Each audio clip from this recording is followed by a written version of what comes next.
arrendamiento, ¿no? O si ustedes, por ejemplo, se obligan a darme el uso temporal de un bien y yo no me obligo a nada, no sería arrendamiento, sería quizás un contrato de comodato. Entonces, para que un contrato sea de arrendamiento, necesariamente tiene que haber estas dos obligaciones, la obligación de ceder temporalmente el uso de un bien y la obligación de entregar una renta periódica. Con respecto a las características, sigue siendo, al igual que el contrato de compraventa, un contrato consensual. Recuerde que consensual significa que el contrato será válido con el simple acuerdo sin necesidad de formalidades. Recuerden eso, siempre resaltar eso, sin la necesidad de formalidad alguna. Por lo tanto, el contrato podrá ser válido de manera oral, de manera escrita, en una servilleta, etcétera, etcétera, ¿no? Ahora, también es un contrato oneroso porque se establecen ventajas y sacrificios para ambos. También es un contrato con prestaciones recíprocas porque ambos ejercen obligaciones. Ambos tienen que realizar obligaciones. También es un contrato de tracto sucesivo porque recuerden que aquí la necesidad o el interés por el cual se realiza este contrato es prolongado a lo largo del tiempo. No es como una compra-venta donde se realiza el contrato y ya se satisface mi necesidad, sino aquí mi necesidad es continua a lo largo del tiempo. Yo necesito un hogar, necesito un domicilio, necesito un bien periódicamente y por lo tanto sería un contrato de tracto sucesivo. ¿Ya? Bueno, esas son las características del contrato de arrendamiento. Por otro lado, señalar que el contrato de arrendamiento puede ser determinado o puede ser determinable. Determinado significa que hay un plazo máximo por el cual se puede otorgar el uso de un bien. En este caso, el plazo máximo es de 10 años. Todo plazo adicional que se establezca en un contrato se reduce a 10 años. Es decir, si yo arriendo mi departamento a Grecia, por ejemplo, y hacemos un contrato que dice 15 años, entonces obviamente ese contrato se entenderá que solo será de 10, ¿ya? Porque el 10 es el plazo máximo. Pero tengan en cuenta que el contrato de arrendamiento puede en este caso renovarse las cantidades de veces. Es decir, por ejemplo, yo le alquilo a Grecia un departamento por 5 años y de ahí lo puedo, por ejemplo, renovar por 10 años y de ahí, por ejemplo, por 5 años, de ahí por 8 años y así las veces que se desea, ¿ya? Pero en un solo contrato no puede haber en este caso más de 10 años. Es el plazo máximo cuando el contrato de arrendamiento sea temporal. Ahora, si el contrato de arrendamiento no es determinado, sino es indeterminado, significa que el plazo no tiene en este caso digamos, un tiempo determinado, sino que va a depender de la voluntad del arrendador o el arrendatario. Es decir, el contrato va a durar hasta donde desea el arrendador y el arrendatario. No hay un plazo determinado, puede ser un mes, 5 años, 10 años, 30 años, 40 años, 50 años o 60 años, no hay un plazo determinado. En cualquier momento puede concluir ese contrato de arrendamiento. ¿Ya? Ahora, ¿cómo concluye, cómo fenece ese contrato de arrendamiento? Acá sí es importante diferenciar el arrendamiento de otros contratos de entrega de uso de bienes. En todos los contratos por el cual un sujeto transfiere, o disculpa, mejor, un sujeto cede temporalmente el uso de un bien, ya sea contrato de comodato, hospedaje, usufructo, uso, superficie, etcétera, etcétera, en todos esos contratos, el contrato fenece en el vencimiento del contrato. Es decir, si yo les otorgo a ustedes, por ejemplo, un contrato de usufructo por un año, entonces una vez cumplido ese año, fenece ese título. Eso ocurre en todos los actos jurídicos por el cual se cede temporalmente el uso de un bien, menos en el arrendamiento.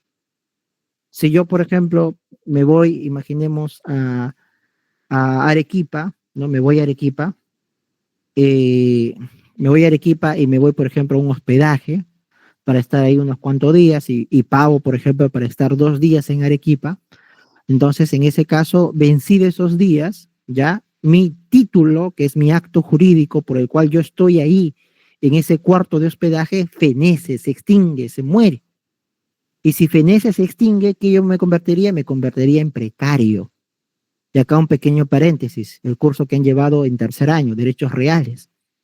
El poseedor precario es aquel sujeto que tiene fácticamente un bien sin título alguno, ya sea porque nunca lo tuvo o ya sea porque el que tenía feneció. Fenecer significa morir, acabar, destruirse, podríamos decirlo así.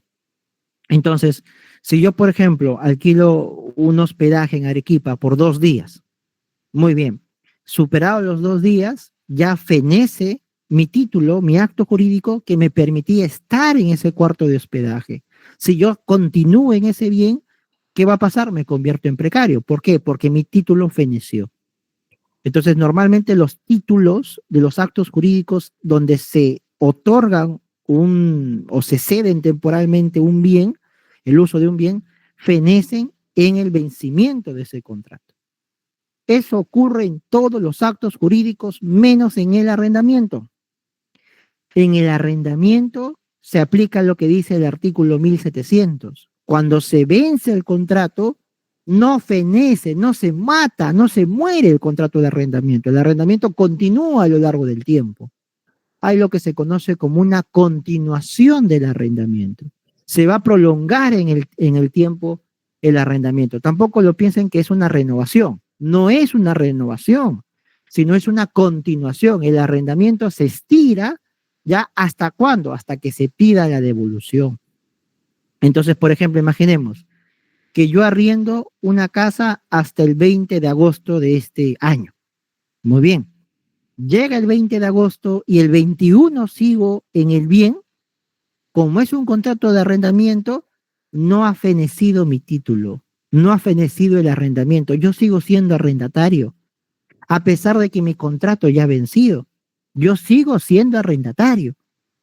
¿Ya hasta cuándo voy a ser arrendatario? Puede pasar un mes, un año, 2 años, 3 años, la cantidad de tiempo que sea posible. ¿Hasta cuándo? Hasta que el propietario, que es el arrendador, me solicite la devolución del bien. Ahí recién mi título fenece, se extingue. Entonces les digo esto porque es muy importante en el ámbito laboral. Los que son civilistas deben ya de saber esta distinción en el contrato de arrendamiento, a diferencia de otros títulos por el cual se concede el uso de un bien. ¿Ya? Entonces, repito, vamos a hacer acá una línea de tiempo. En el hospedaje, en el uso, en el usufructo, en el comodato, en todos los demás, si acá se da el contrato y acá se da el vencimiento del contrato, el contrato es válido y eficaz hasta el vencimiento del contrato. Vencido el contrato, ¿qué pasa? El contrato se extingue, se muere. Eso pasa en todos los actos jurídicos donde se otorga el uso de un bien, menos en el arrendamiento. En cambio, en el arrendamiento se celebra el contrato, es válido y eficaz, ¿no? Se vence el contrato y a pesar de que ya se vence el contrato sigue funcionando, sigue siendo válido y eficaz, sigue habiendo arrendador y arrendatario. ¿Hasta cuándo? Hasta que se pida recién la devolución. ¿Ya? Esto se llama continuación del arrendamiento. Veamos el artículo 1700 del Código Civil, que creo que por acá debe estar también. A ver.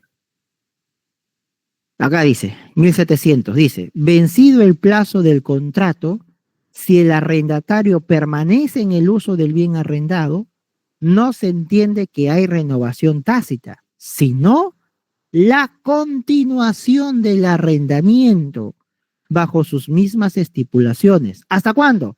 Hasta que el arrendador solicite su devolución, la cual puede pedir en cualquier momento. Este fenómeno, por decirlo así, solo se aplica en el arrendamiento. Repito, no se aplica en otros actos jurídicos por el cual se cede el uso del bien. En un hospedaje vencido el contrato ya fenece.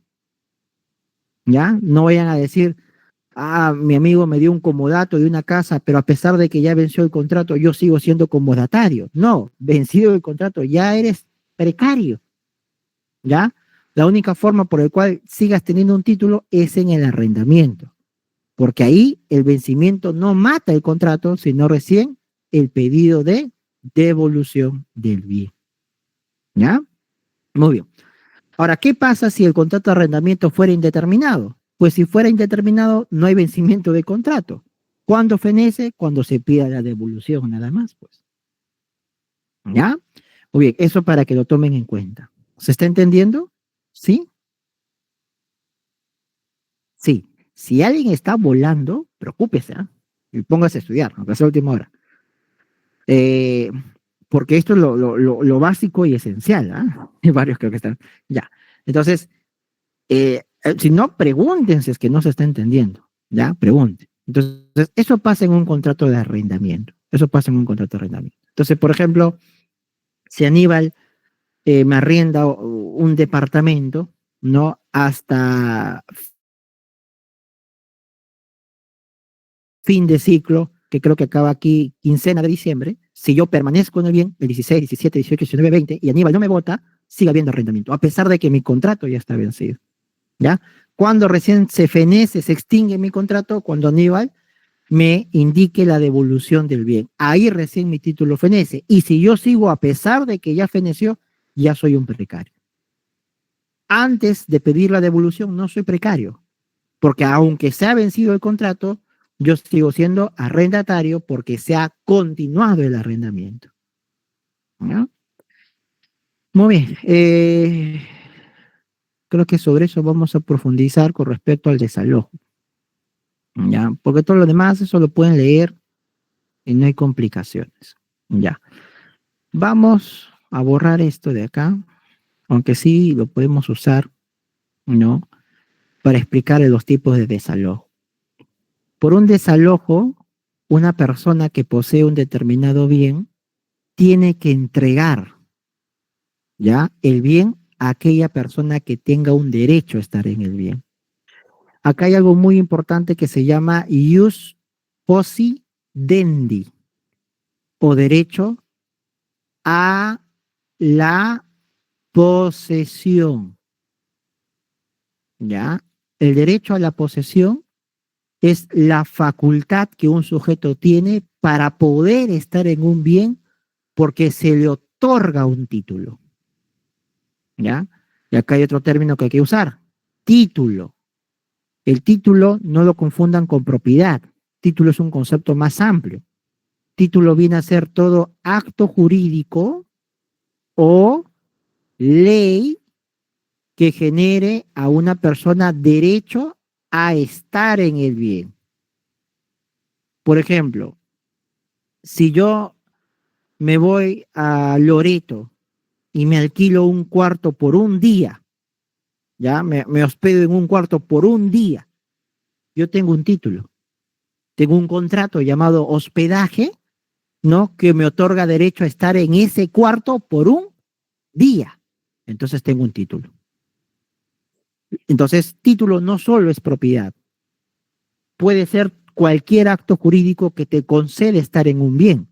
Y ahí abarcamos a hospedaje, a arrendamiento, a comodato, a uso, a habitación, a superficie, a bueno, y así, infinidades, un montón de cosas. Todo acto jurídico que te concede un derecho a estar en el bien. Pero también título puede ser ley, porque la ley permite también a ciertos sujetos estar en un determinado bien. Por ejemplo, imaginemos que yo tuviera un hijo de 5 años. Si yo tengo un hijo de 5 años, ¿yo lo puedo botar de mi casa? No.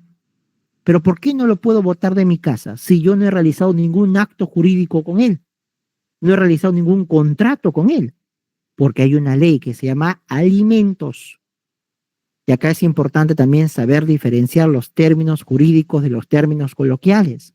Cuando hablamos de alimentos en derecho, no es solamente comida. Alimento es todo lo necesario para que una persona pueda vivir. Abarca obviamente comida, pero también abarca vestido, abarca vivienda, abarca recreación, salud, educación. Todo eso significa alimentos. Entonces, si yo tengo un hijo de 5 años, por ley, ¿yo qué le debo? Le debo habitación. Entonces yo no puedo desalojarlo. ¿Por qué no puedo desalojarlo? Porque él tiene un título, tiene un derecho a estar en mi casa, pero esto no es impuesto por un acto jurídico, sino por una ley. ¿ya? Entonces el título es todo acto jurídico o ley que le faculta a una persona estar en un bien, ¿ya? Muy bien. Ahora, si yo tengo un título, lo que yo que quiero es estar en el bien, pues. ¿Qué pasa si una persona está en el bien y yo no puedo estar en el bien porque hay otro que lo ocupa? Ahí es donde puedo aplicar la figura del desalojo, ¿ya? Hay varios tipos de desalojo, ¿ya? Tenemos el desalojo, ya por el proceso sumarísimo, el desalojo por el decreto legislativo 1177, ¿no? Y tenemos el eh, desalojo notarial judicial. En el proceso sumarísimo tenemos a su vez al desalojo por vencimiento del contrato, tenemos al desalojo por falta de pago, tenemos al desalojo por ocupante precario, tenemos al desalojo express, ¿no? El desalojo expreso llamado desalojo con cláusula de allanamiento, ¿ya? Hay varios tipos de desalojo, ¿ya? Vamos a enfocarnos en el precario, ¿no? Y también, obviamente, en lo que dijo que el doctor iba a venir, dijo el desalojo por cláusula de allanamiento, ¿ya? Pero expliquemos también los otros, aunque sea breves, ¿ya? Entonces, por un desalojo se busca simplemente retirar a un poseedor, ya para que éste entregue el bien a aquella persona que tiene un título, es decir, un derecho a estar en el bien, ¿ya? El desalojo que más se aplica, lamentablemente, es el desalojo por ocupante precario. Los civilistas aquí, o que quieren ser civilistas, esto lo van a tener, hasta en la sopa lo van a ver. ¿Ya? Hay un montón en el Perú, un montón de procesos de desalojos por ocupante precario. ¿Ya? Hay como dice Acuña. Ahora, ¿en qué consiste un desalojo por ocupante precario? Busca retirar a un ocupante precario. ¿Quién es el ocupante precario? Es aquella que está en un bien sin título alguno. Es decir, alguien que está en el bien sin un acto jurídico o una ley que le permite estar en el bien. Y esto se puede dar por dos situaciones. Uno, porque es un sujeto que nunca tuvo título, un usurpador que va y se mete. O número dos, ahorita te doy pase, Rafael, y número dos, porque su título ha fenecido. Es decir, que tenía un acto jurídico o tenía una ley que lo amparaba a estar en el bien, pero esto feneció, esto acabó, eso se extinguió. Dime, Rafael. Buenas noches, José. No sé si es solo mi internet, pero ¿podrías repetir, por favor, en qué consiste? Porque justo la primera frase se cortó. ¿De qué? ¿De qué? ¿Qué ¿De se en qué cortó? consiste? ¿En qué consiste qué? ¿El ocupante precario? ¿O antes de Sí, eso? Ah, ya. no, justo cuando dijiste en qué consiste y se cortó un poco. El ocupante, primero vamos por el desalojo por ocupante precario. El desalojo significa retirar. Se busca retirar a un ocupante precario. ¿Qué es ocupante precario? Alguien que posee un bien sin título para estar en el bien. Es decir, sin un derecho que le faculta estar en el bien. Y ahí se da dos supuestos. Hay dos tipos de precarios. Uno, el que nunca tuvo título. Un usurpador, por ejemplo, un sujeto que va y se mete a tu terreno. Ese sujeto está en tu terreno sin título, pues no tiene ningún derecho para estar en tu casa. ¿Ya? Pero es precario porque nunca tuvo título. Es un simple usurpador que se metió. También puede ser precario alguien que tuvo derecho, que tuvo título, que tuvo un derecho, un acto jurídico, una ley que le facultaba estar en el bien, pero este derecho, esta ley, feneció, se extinguió, se murió, acabó. Y a pesar de que se acabó, de que se murió, sigue en el bien. Ese es un ocupante precario, ese es un poseedor precario. ¿Ya? No vamos a hablar del problema dogmático, ¿ah? Ya con los que quieren podemos discutir dogmáticamente qué era poseedor precario en el derecho romano, en la Edad Media. Eso es otro término. Vamos de frente ya a lo que dice la Corte Suprema, y lo que dice Aníbal. Dejemos eso de lado de los debates dogmáticos, vamos de frente a la práctica. Ese es un poseedor precario, como dice el artículo 911 del Código Civil. Es aquel sujeto que está en un bien sin título alguno. Es decir, que está en un bien sin derecho a estarlo ahí, porque nunca lo tuvo o porque el que tenía feneció, se acabó, se extinguió. ¿Ya? Muy bien. ¿Sí me están escuchando de corrido o se escucha entrecortado, sino para cambiarme a mi otro dispositivo? Sí, Se escucha. Sí, se escucha bien. sí, ya. Me avisan, chicos, porque si falla el internet aquí, yo activo el celular y se puede usar otro. ¿Ya? Pero siempre me avisa. Ya, entonces, eso es un ocupante precario. Eso es un ocupante precario. Muy bien, entonces, mediante el desalojo por ocupante precario, busco votar a este sujeto que no tiene un título. Por ejemplo, un usurpador que se metió en mi tierra, en mi terreno. Entonces, como no tiene título, yo lo demando. ¿Qué tengo que probar? Que yo tengo título, pues. Yo, el demandante, tengo título. Tengo acá una propiedad, un arrendamiento, un comodato, un usufructo, una superficie, lo que sea. Y el otro tendrá que probar si es que tiene título. Si no tiene, pues simplemente se desaloja y se retira a ese sujeto. ¿Ya? Ahora, ¿qué implicancias tiene esto en el arrendamiento? Lo que les había dicho a ustedes es que en el arrendamiento, a diferencia de otros actos jurídicos, a pesar de que se vence el contrato, ¿qué pasaba? El arrendamiento continúa.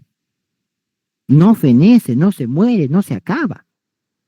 Entonces, ojo, para poder ir por desalojo por ocupante precario, el título tiene que, o más bien, el demandado no tiene que tener título. Si es que alguna vez tuvo título, tuvo que haber fenecido, extinguido, muerto, ¿no? Por ejemplo, imaginemos aquí, ¿no? Aníbal me alquila un departamento, me lo alquila hasta el 15 de diciembre. Vamos a poner acá 15 de diciembre. Ya, muy bien. Me alquila un departamento hasta el 15 de diciembre.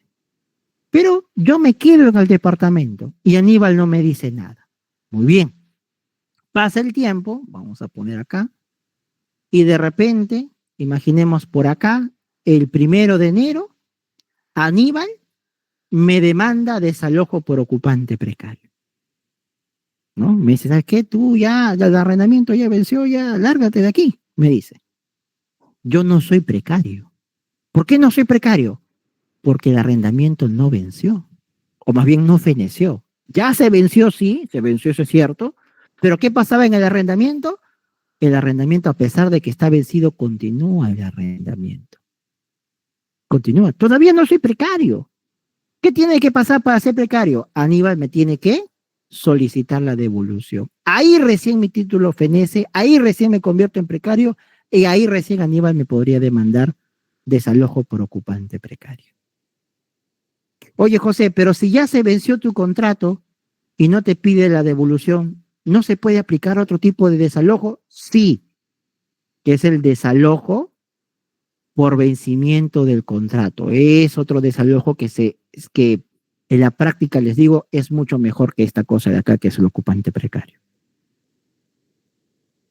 Usemos la palabra, yo les digo siempre a todos los alumnos, el derecho es sencillo, el derecho es lógica nada más. ¿No? Los juristas a veces inventan abstracciones o crean palabras bonitas para creerse inteligentes. Pero el derecho es lógica. Si ustedes saben la lógica, todo es fácil. Hasta penal, civil, administrativo,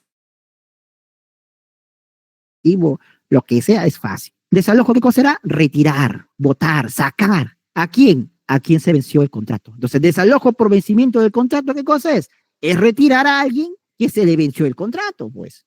¿No? No es precario. ¿Por qué no es precario? Porque sigue habiendo arrendamiento. Porque si Aníbal me pide la devolución, ahí recién me convierte en precario porque el título muere. Y lo único que me podría demandar es desalojo por ocupante precario. Pero si no me pide la devolución, yo sigo siendo arrendatario, pero se me ha vencido, ¿qué cosa? El contrato. ¿Y Aníbal qué puede pedir? Este tipo de desalojo. ¿Qué hace este tipo de desalojo? En este tipo de desalojo todavía existe arrendamiento. Recuerden que Aníbal todavía no ha pedido la devolución. Todavía yo sigo siendo arrendatario y Aníbal sigue siendo arrendador. Pero ¿qué va a pasar en este proceso? En este proceso, el juez va a verificar que se vence el contrato y a solicitud de Aníbal, en ese proceso, mata el arrendamiento. Lo va a matar, lo va a extinguir.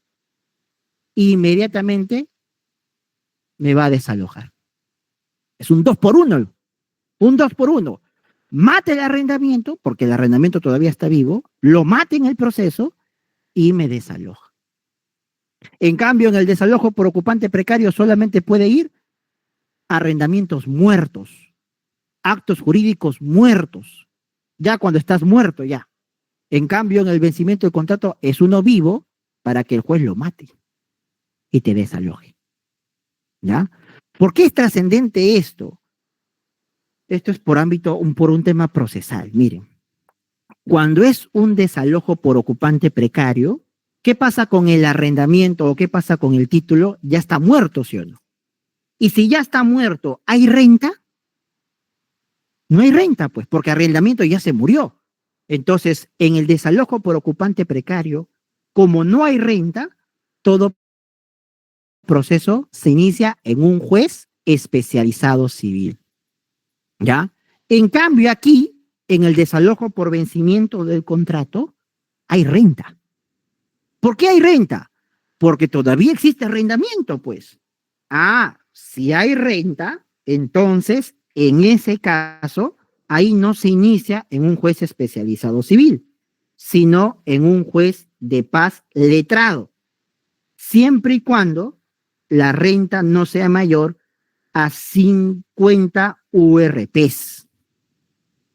Deben saber un poco de procesal. Una unidad de referencia procesal o llamada URP viene a ser el 10% de una UIT, que es la unidad impositiva tributaria. Esto lo deben saber ya en 5º año, ya están en 5º año. Sí o sí deben de saber, ¿ya? Sí o sí. Si no, preocúpense más. Una UIT es una unidad impositiva tributaria. En el 2025 está a 5.350 soles. Una URP, que es una unidad de referencia procesal, es el 10% de una UIT. Saquemos cálculos. ¿Cuánto sería el 10% de 5.350? 535 soles. Entonces, una URP vale 535 soles. Cuando estamos aquí en un desalojo por vencimiento del contrato, si la renta es mayor a 50 URPs, sería 50 veces 535 soles, que equivale a 26.750 soles. Si hay una renta así, se tiene que ir a un juez especializado civil. Y si es menos, como es la mayoría, en un juez de paz letrado. Y esto es importante. ¿Por qué es importante en el ámbito procesal iniciar en un juez especializado o en un juez de paz letrado? Porque cuando tú inicias en un juez de paz letrado no llegas a casación. Concluye en una segunda instancia.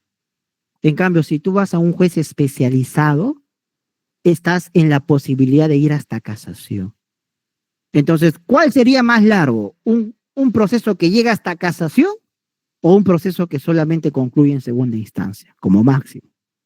Obviamente, la que concluye en segunda instancia, ¿sí o no?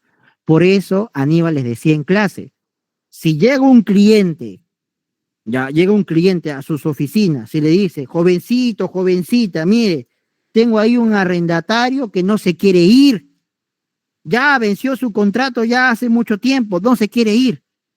¿Qué le tienen que preguntar? Lo primero que le tienen que preguntar es, ¿ya pidió la devolución? Si dice que sí, buenísimo, le dan buena noticia. Perfecto. No le solicite la devolución, no le solicite. Porque si lo solicita, ¿qué lo convierte? En precario. Y si es precario, juez especializado, juez de segunda instancia, casación, 6 años ahí perdidos. ¿Ya? Entonces, ¿qué le vas a decir? Hay que iniciar el proceso de desalojo por vencimiento de contrato. En un proceso, hacemos que este arrendamiento que está vigente, lo matamos en el proceso, el juez lo mata y lo desaloja. Y solamente hay 2 instancias. Nada más. Nada más. ¿No? Por eso Aníbal dice, cuando tengan un caso, siempre es preferible desalojo por vencimiento del contrato. ¿Qué es lo que pasa en la práctica? No, esto yo también he hablado con Aníbal sobre esto. Muchos abogados a sus clientes les aconsejan convertirlo en precario. Y yo aquí hay dos motivos. O uno es porque han aprendido totalmente de memoria y o sus profesores son pésimos o los alumnos son pésimos, o dos, lo hacen a propósito. Que yo creo que en gran parte lo hacen a propósito. ¿Para qué? Para que dure más el proceso, pues. Y para cobrar más a su cliente. Porque mientras más tu cliente esté en conflicto, más le cobras, pues. ¿No? Entonces yo creo que está en ambas, ¿ah? En ambas, ¿no? Pero bueno, entonces eso es la diferencia. ¿Se entendió? ¿Sí? Ya.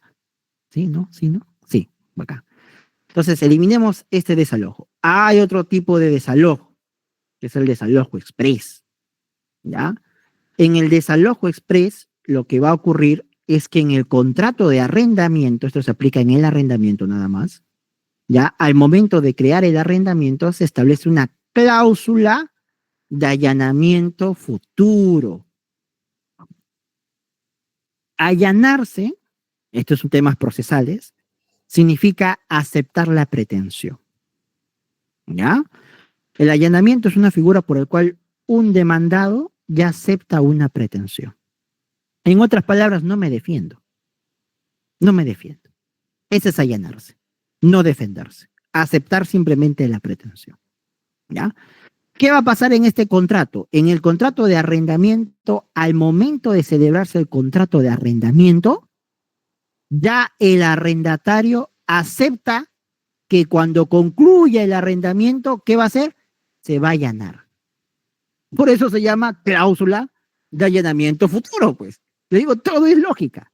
Cláusula de allanamiento futuro significa un texto en el contrato donde el arrendatario acepta que en el futuro se va a allanar a un proceso de desalojo. Es decir, que si le inician un proceso de desalojo, él no se va a defender. Él va a aceptar simplemente que lo vote. ¿Ya? Para que sea válido esta cláusula de allanamiento futuro, tiene que estar con firmas legalizadas. ¿Ya? Si no está con firmas legalizadas, no va a valer para nada. Tienen que hacer con firmas legalizadas. ¿Ya? Muy bien, entonces, una vez que ya está la cláusula de allanamiento futuro, ¿ya?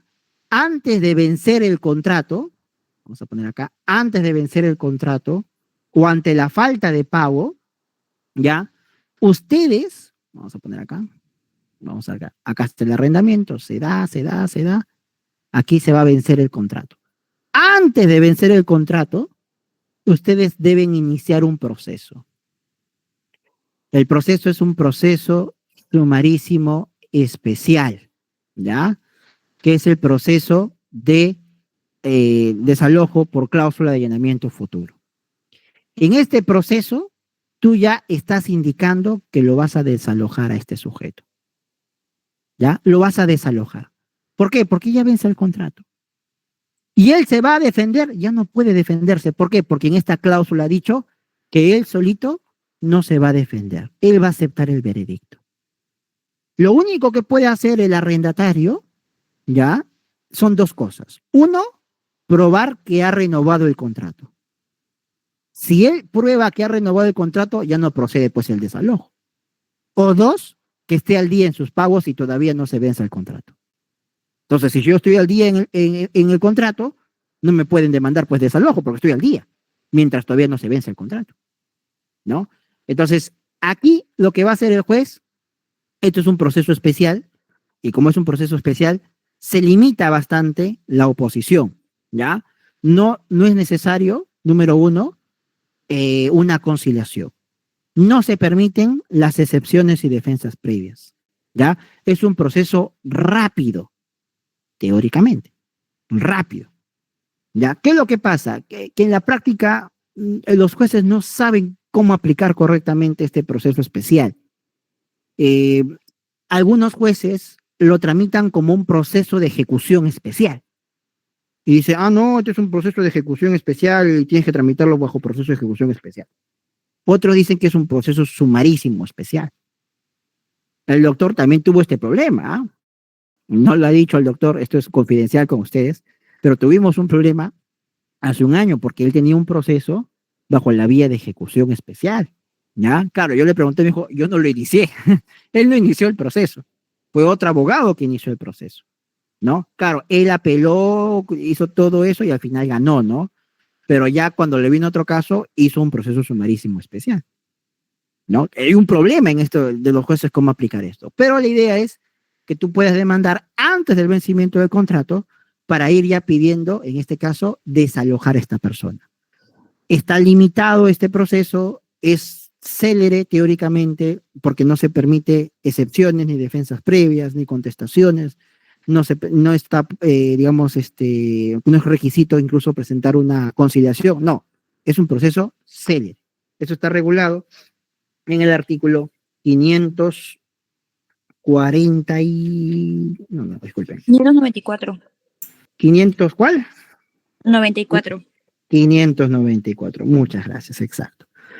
Entonces, en el 594 se encuentra ahí este desalojo.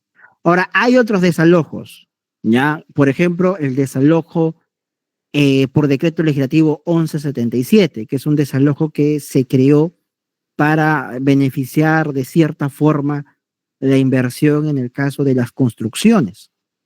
En este tipo de desalojo, una constructora, por ejemplo, una inmobiliaria que va a realizar varios contratos, rellena un formulario.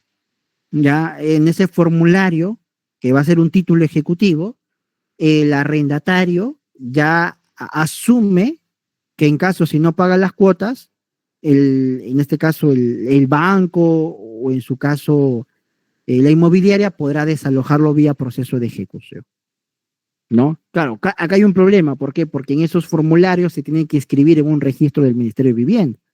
No sé si a ustedes alguna vez habrán visto, yo casi nunca he visto un caso así, porque casi nadie lo usa, pero está regulado en el decreto legislativo 1177.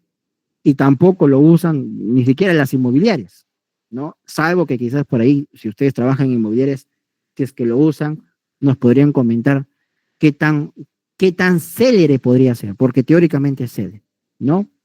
Pero como les digo, tienen que rellenar unos formularios, el llamado FUA, FUAL, ¿no? Y tienen que escribirlo en el registro del Ministerio de Vivienda de acuerdo a su normativa, ¿ya? Y ese formulario es un título ejecutivo. Ya no vas a un proceso sumarísimo o de cognición, vas de frente a que se ejecute, ¿ya?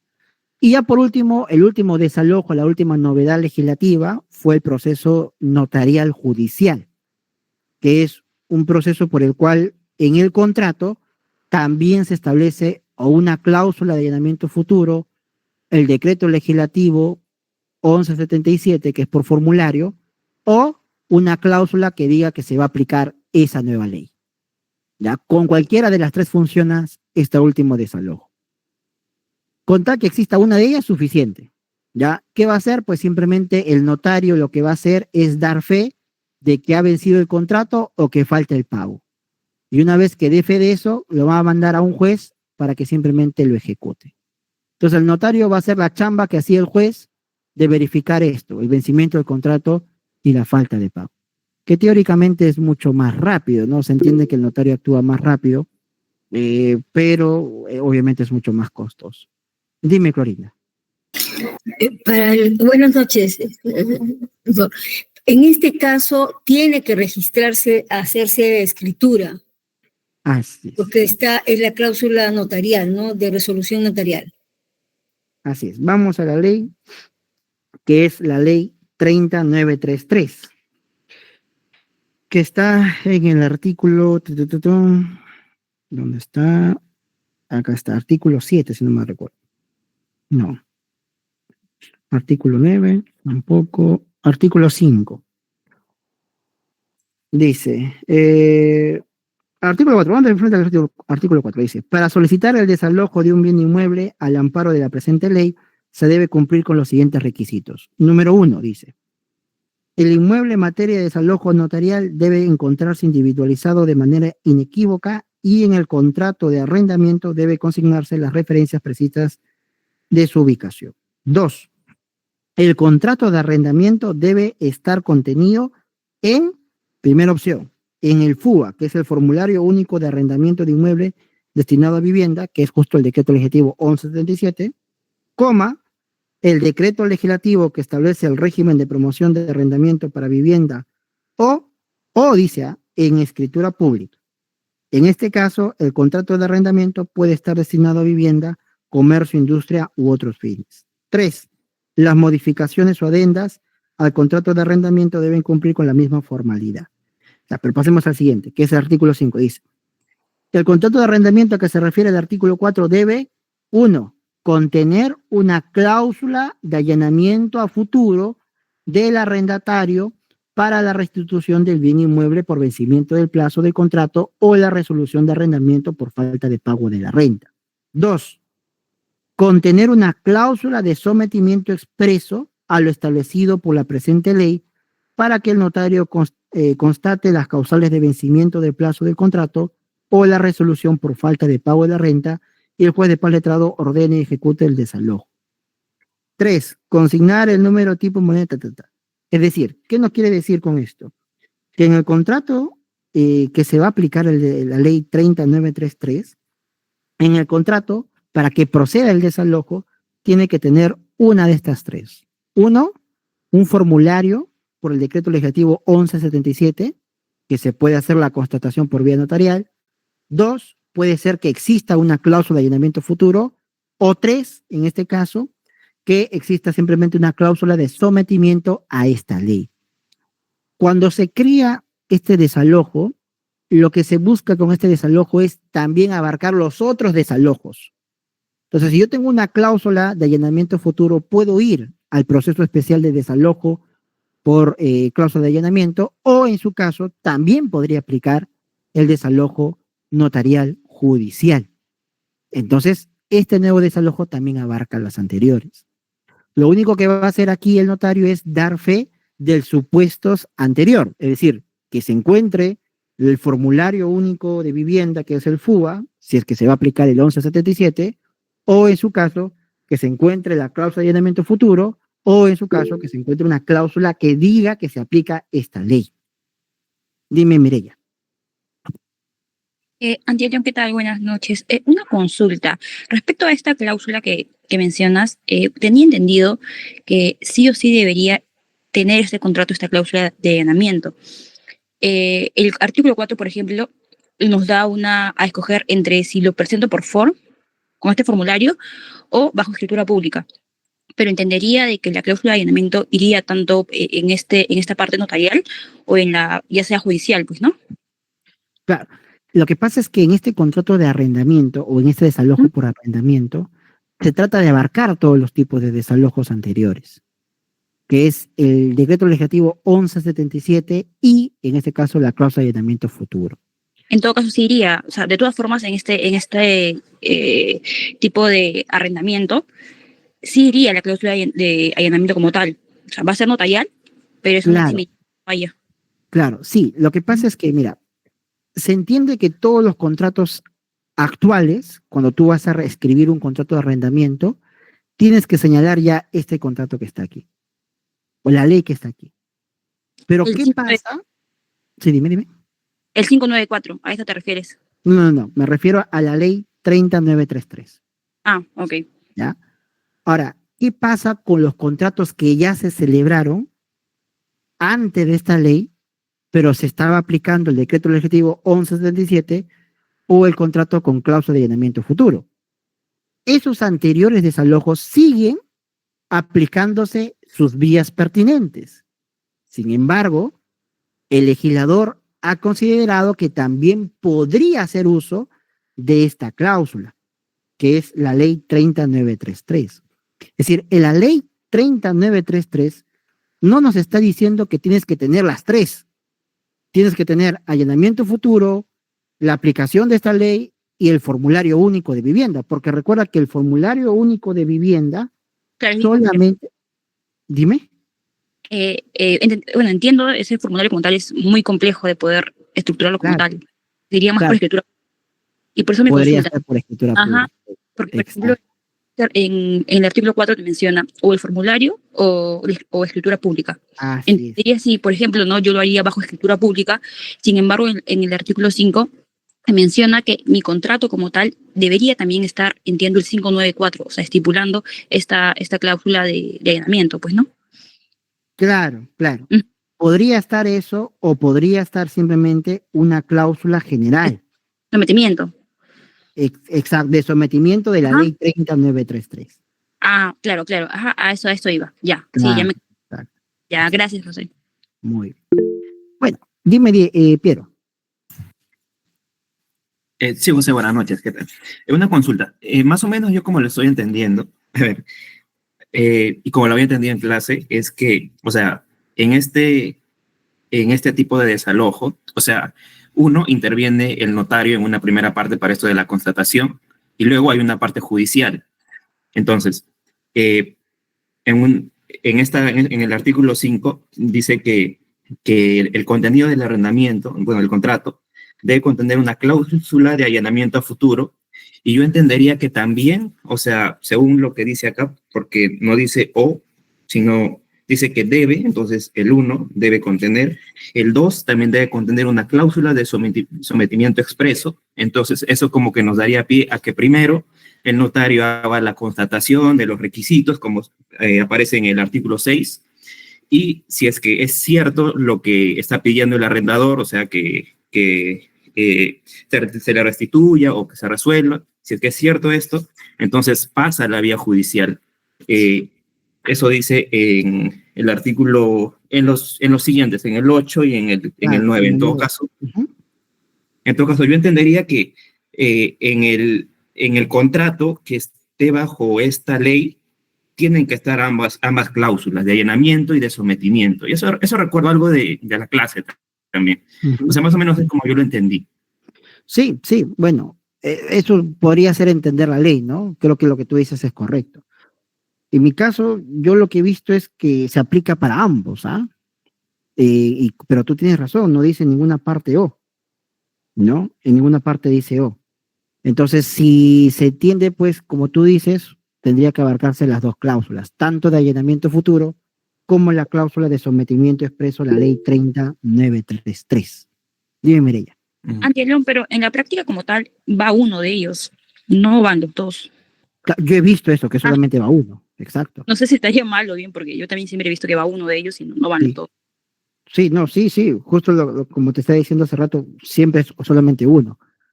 Pero como dice Piero, no dice la palabra o, ¿no? Entonces podría entenderse que tendría que estar las dos, ¿no? Estos casos son quizás no tan nuevos, pero son muy costosos. Yo con la justa he visto 1 o 2 casos de estos, pero ha sido más un o que un i, y el notario me lo ha procedido y el desalojo se ha dado por la vía judicial. Pero lo que dice Piero es correcto, no se usa la palabra o. Entonces debería entenderse que los dos deben de contenerse, tanto el de allanamiento futuro como el de sometimiento de la ley 30933. Dime, Clorinda. No, en nuestro caso, en el arzobispado, ya tenemos la cláusula de allanamiento futuro y tuvimos 2 casos de contratos ya con periodos más largos, ¿ya? De casonas que son patrimonio, y ahí hemos hecho, incluyendo la de allanamiento, la cláusula de resolución notarial, de sometimiento notarial. Se realizó primero la minuta y después se le da escritura pública, ¿no? Se registra ante notaría, ¿no? Así es. No, entonces, bueno, ya debe ser una práctica pues más común, ¿no? Hacerlo así, por si acaso, ¿no? Entonces, lo más probable es que yo haya tenido suerte y el juez no se haya dado cuenta, ¿no? Y ya se esté aplicando pues ambas cláusulas, ¿no? Yo lo único que he visto es que había puesto una, pero como dice Piero, está totalmente correcto, no dice ningún no, tiene que contener entonces ambas cláusulas. ¿Ya? Muy bien, muy bien. Bueno, estos son los tipos de desalojos que existen. El desalojo por la vía sumarísima, el desalojo por el decreto legislativo 1177 y el desalojo judicial y notarial. La mayoría de desalojos, como le estaba diciendo al inicio, es por ocupante precario. Y bueno, ya ustedes como la práctica, acá hay varios que están practicando, muchas veces quizás le llega a su estudio ya cuando está el problema, ¿no? El problema hecho. Y ya simplemente tienen que continuar con el desalojo. Como les digo, se puede dar por dos motivos, o porque hay una ignorancia sobre cómo se debe aplicar correctamente el desalojo, o número dos, porque buscan dilatar más el proceso para cobrar más. Pero bueno, ahora, dime, ay, acá no veo. Erlan, Hola José, buenas noches, ¿me escuchas? sí, dime. Quería preguntarte en la práctica, ¿cuál de los procesos de desalojo es el más rápido? El más rápido, teóricamente, tendría que hacer pues el desalojo notarial judicial. Ah, Teóricamente, ok. Ah, ¿no? o sea, entiendo que, o sea, si en un futuro quiero hacer un contrato, es mejor poner todas las Sí, cláusulas que me indica esta ley. sí. Aunque no Ah, crean, ok. yo he visto, por ejemplo, y si ustedes están cambiando también, hay algunos juzgados civiles que ya tienen módulo corporativo, donde se aplica la litigación oral. Y en esos procesos, a pesar de que son abreviados, conocimiento o incluso sumarísimos, los procesos se hacen rapidísimos, ¿no? Eso es un gran golazo que ha hecho el Poder Judicial, al profesor Lama, que ya no está aquí en San Marcos, pero se aplica rapidísimo y en unos meses ya está el desalojo, ¿no? Hasta en segunda instancia también se aplica el módulo de oralidad y se avanza rápido. Pero teóricamente el que tendría que ser más rápido es pues el desalojo vía notarial judicial, ¿no? Teóricamente. O podría ser también el decreto legislativo 1177, porque se entiende que en el 1177 ya tienes simplemente el formulario y tendrías que aplicar el proceso de ejecución, pero es una ejecución especial. No aplicarías quizás el tema de la oposición de la ejecución, ¿no?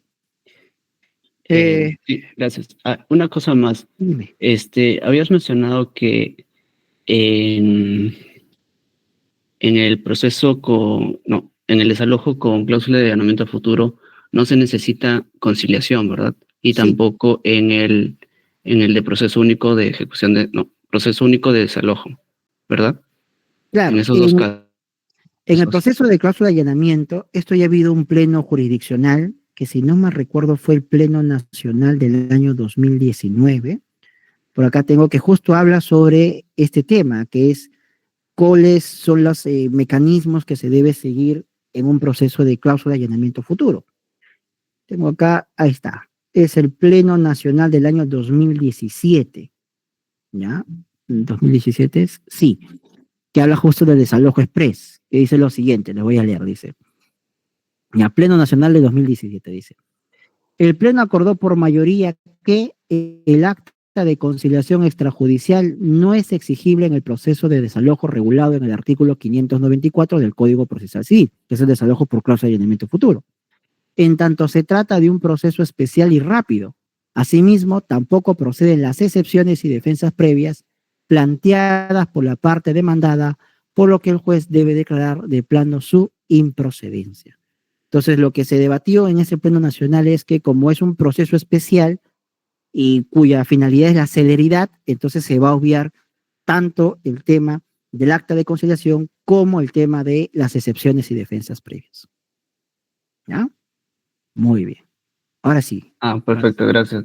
¿Me pasas el pleno, por favor? ¿Cuál dijiste que era? 2017. Lo pueden buscar en Google. Ahorita lo Ok, comparto en gracias. pantalla. Pleno Nacional. Ustedes de plenos nacionales que les va a importar para arrendamiento tienen que sacar el 2017 y el del año 2019. ¿Ya? Son los más importantes personalmente para mí.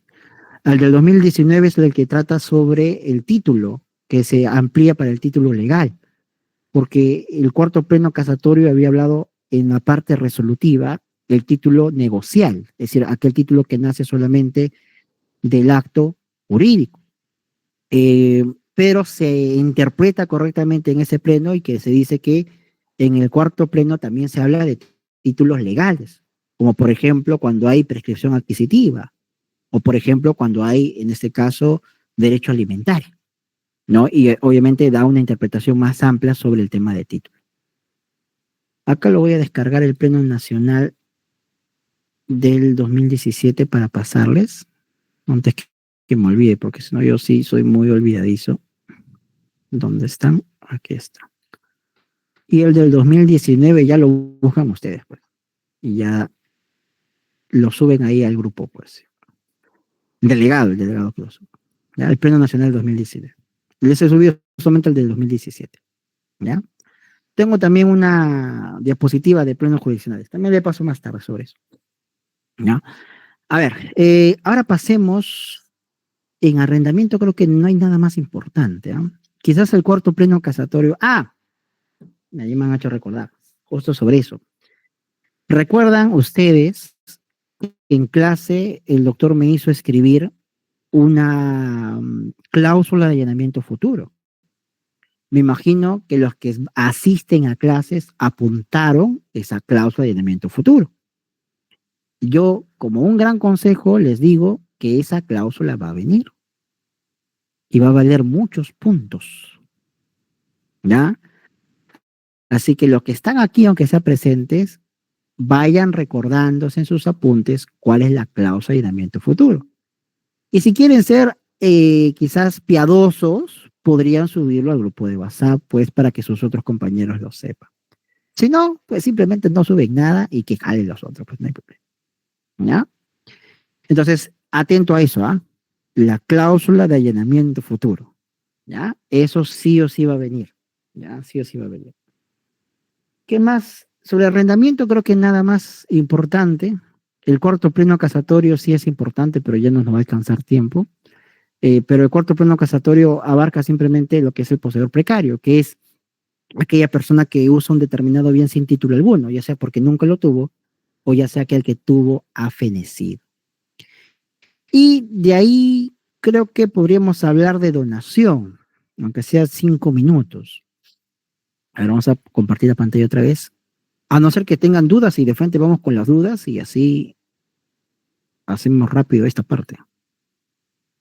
La donación, recuerda que es un contrato, por lo tanto necesita también el acuerdo de voluntad de ambos.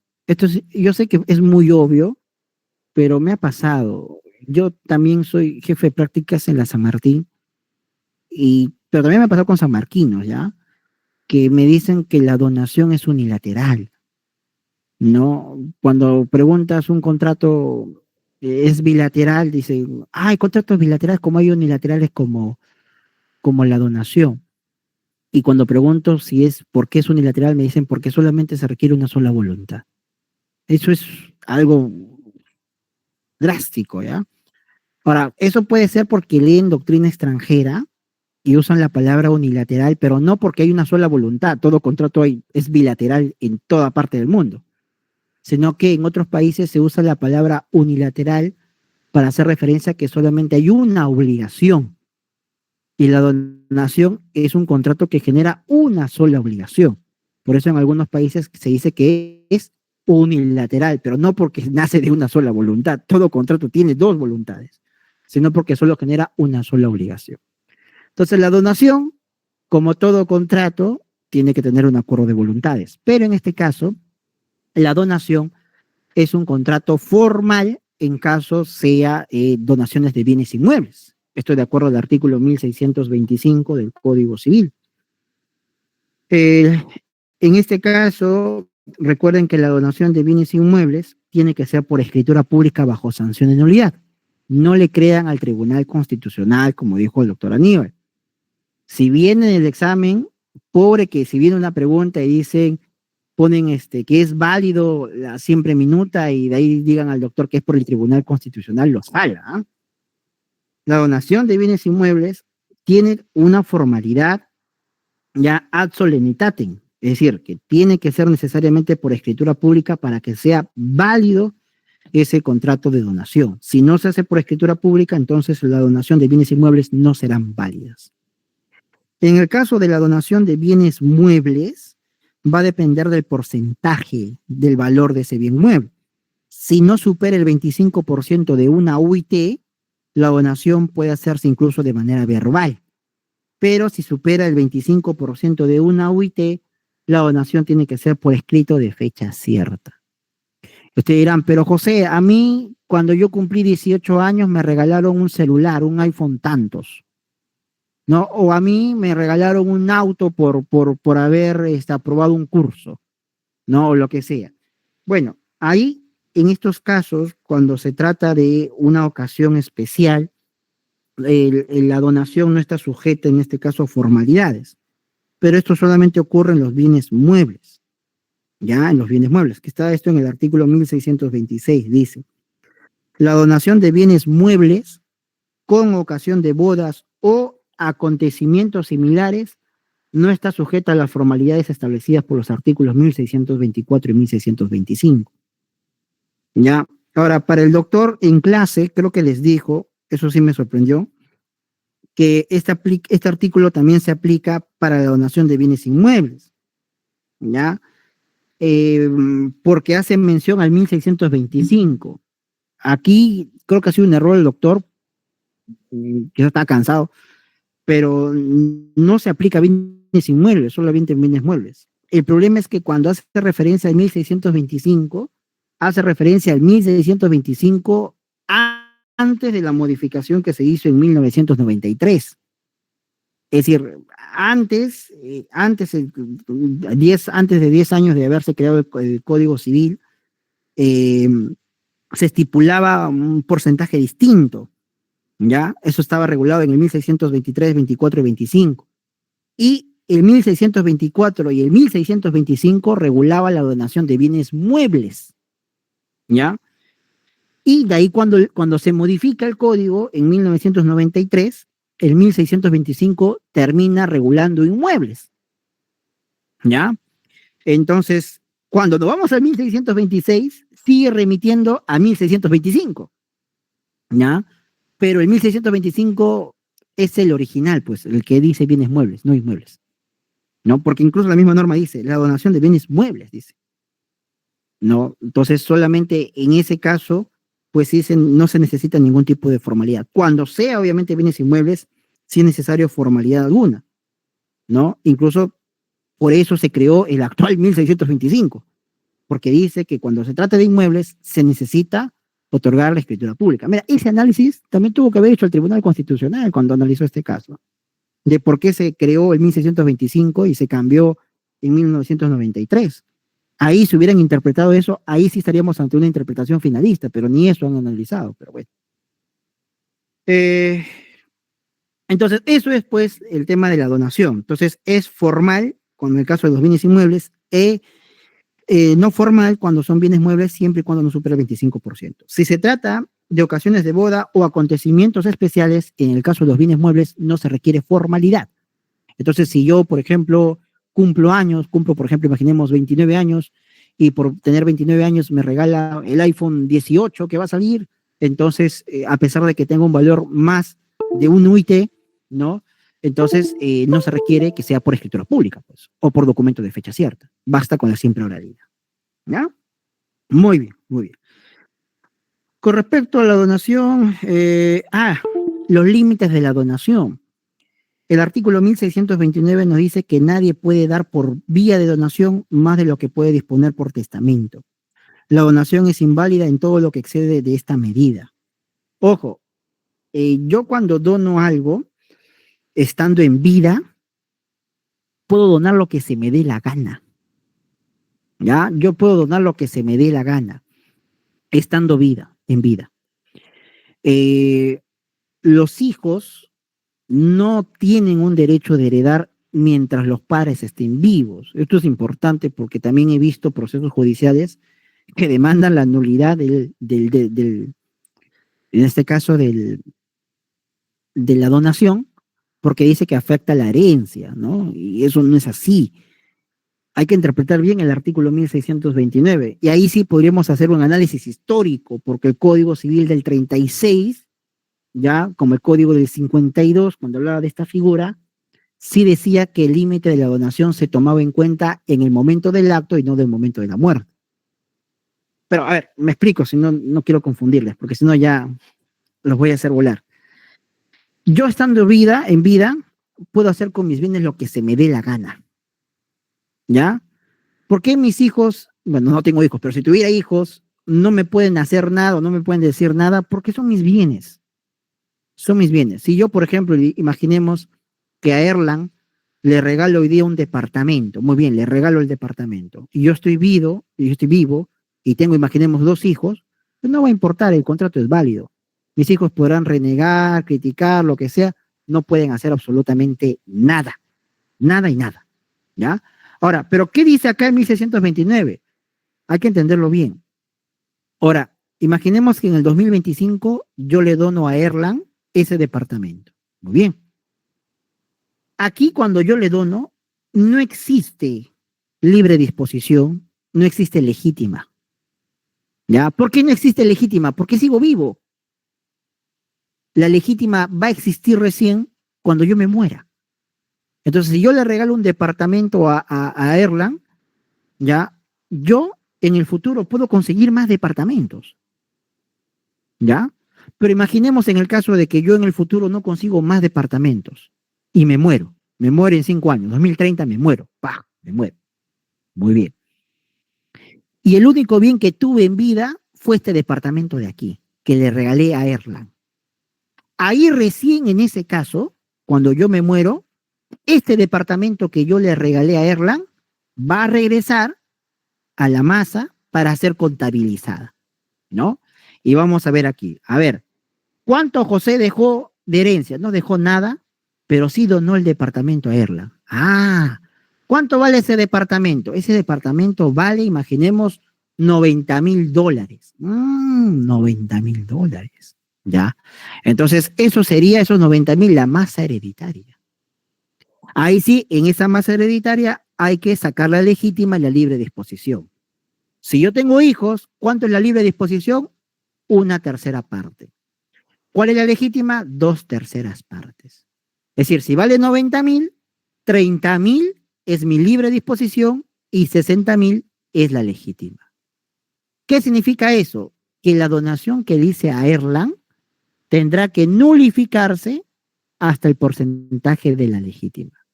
Es decir, ese departamento que vale 90,000, ahora Erlang se va a quedar solamente con 30,000. Y Erlang tendrá que dar 60,000 ¿a quién? A mis herederos.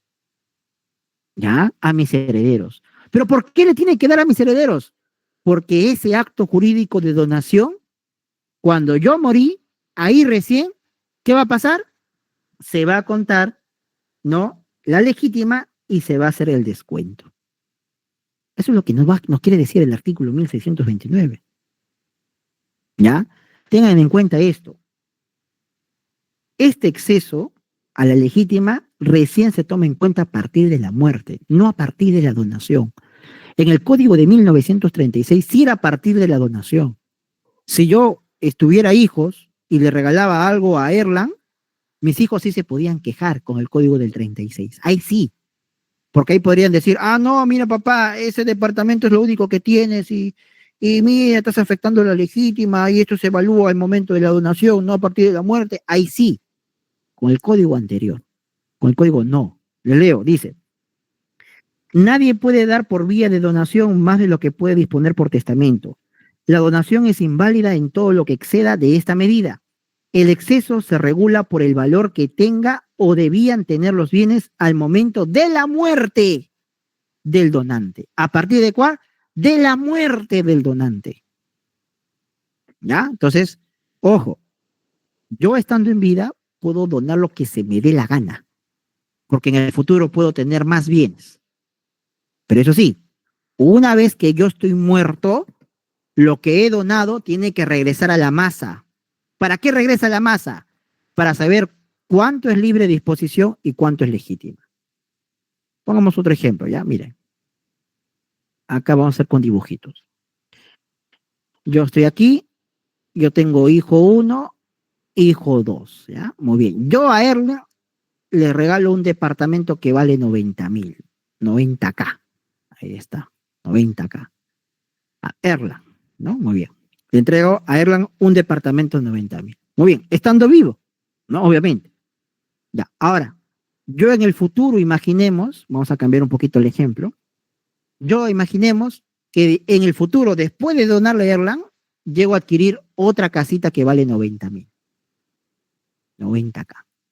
¿Ya? Muy bien. Y después de eso me muero. o bien me muero. Ya, ahora sí, acá está, vamos a hacer una línea de tiempo chiquitito. Acá se da la donación 1, acá se da la adquisición del bien 2, y acá se da mi muerte. Ya, muy bien. Acá en mi muerte, estos 90.000 hay que sumarlo a los 90.000 que di de donación, que le di a Erling. ¿Cuánto es 90 más 90? ¿Quién me ayuda? 100. 180. 180. Solo pregunté por si están despiertos. No es que no sepa sumar. Entonces, $180.000. Muy bien, 180.000. Ahí sí me van a ayudar. Esto sí ya no sé. Hay que sacar la tercera parte. Bueno, que es fácil, pues, ¿no? 180.000. ¿Cuánto es la tercera parte de 180.000? 60.000. 60.000. Muy bien. Entonces, 60. ¿Y cuánto serían las dos terceras partes? 120. 120. Ay, sí, estas matemáticas sí son fáciles, ¿sí o no? Muy bien. Entonces, miren, al momento de mi muerte, esto que doné tiene que regresar para ser sumado, ¿ah? Con lo que yo dejé, muy bien, 90 más 90, 180. ¿Cuánto es la libre disposición? 60K. ¿Cuánto es la legítima? 120K. Mira, yo le doné a Erling 90K, pero lo que él debe recibir solamente es como máximo 60K. Entonces, eso hay que descontarlo. 90 menos 60, 30K. Entonces, Erlang tendrá que entregar 30K ¿a quién? A mis hijos, para que ellos completen sus 120K. ¿Se entendió? Un poquito complejito. Dígame, ¿quién levantó la mano? Mari. Hola, José. Tengo una consulta. En relación a esa donación de la primera donación realizada, si esta fuera a realizarse, no sé, estando en la época de soltería, sin haber tenido hijos, ¿de igual forma se cuenta para hacer esta cuantificación al final, cuando se muere? Buenísima pregunta. Eso no lo dice la ley. No lo dice la ley, ¿no?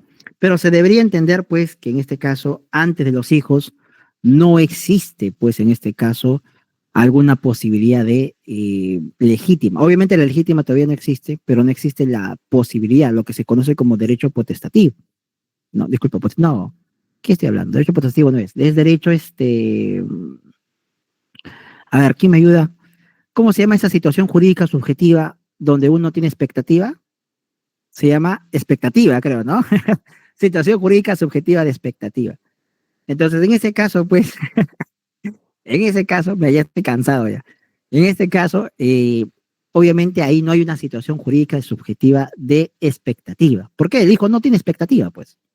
Entonces, ahí sí podríamos, obviamente esto no dice la ley, tendríamos que interpretarlo así, que ahí no podría pasarse a la suma hereditaria, ¿no? ¿Por qué? Porque no hay alguien que tenga una expectativa, una situación jurídica subjetiva de expectativa. Pero si ya nace mi hijo, ya tiene esa situación jurídica subjetiva de expectativa, que al final se va a materializar, ¿qué cosa? En la legítima, que es la parte que debería recibir ante mi muerte, ¿ya? Así es como yo creo que se debería de interpretar. La ley no dice nada sobre ese punto, ¿ya? ¿Se entendió? Porque si no, imagínense, pues, ¿no? Yo ahorita le regalé a mi ex quizás, por ejemplo, un celular, eso no va a ser ante mi muerte, va a ir hacia mi hijo, ¿no? Es imposible. No va a ir a reclamarle a una ex, por ejemplo, un celular, o a la otra quizás le regalé una tablet, no, pues, no, sino recién cuando nace, pues, esa situación jurídica de expectativa, ¿no? ¿Entendió? Sí. Sí, José, gracias. Buenísimo, buenísimo. Ya, ¿qué más podríamos hablar de la donación? Bueno, la invalidez ya saben que tienen vicios al momento de crearse la donación. El tema de la revocación. Revocar la donación se va a dar siempre y cuando exista una causal de indignación o desheredación. Tengan en cuenta que la revocación tiene que hacerse estando vivo. ¿Ya? Entonces, se dan solamente las causales de desheredación, aquellas causales donde uno sigue vivo. Porque, les pongo un ejemplo, ¿ya? No sé, creo que eso no se explicó bien en clase, pero miren, imaginemos que yo le regalo a Mari, por ejemplo, le regalo un automóvil. Muy bien, le regalo el automóvil. Ahora imaginemos que Mari ¿no? Dicen, saqué 11 en el examen de Aníbal, odio a Antialón, creo que ha corregido mal, agarra un cuchillo y me mata, ¡pah! Muy bien. Yo obviamente, te están aplaudiendo ahí, yo obviamente no puedo aplicar la revocación de la donación. ¿Por qué? Porque ya me morí, pues. La revocación solamente es cuando yo estoy vivo. Ahí se aplica la caducidad de la donación, que está en el artículo 1644. Dice, caduca la donación si el donatario ocasiona intencionalmente la muerte del donante. Entonces, ahí la figura jurídica no es la revocación, sino la caducidad de la donación. Es decir, lo que yo le doné a Mari, se extingue ese derecho y por lo tanto Mari tiene que devolver ese auto a mis herederos, obviamente. Entonces, eso no se da por revocación, sino se da por caducidad. Ahora, imaginemos lo siguiente, imaginemos que ahora yo le regalo, pues, en este caso, a Mari el automóvil, Mari saca 11 en el examen, está muy amarga conmigo y me denuncia, por ejemplo, ¿no? Una denuncia calumniosa. Dice, José ha estado vendiendo notas, por ejemplo, ¿no? Muy bien, le aplauden ahí. Entonces, hace esa denuncia, por ejemplo, ya. Una vez que presenta esa denuncia, ¿no? Que es como es calumniosa, eso es una causal de indignación.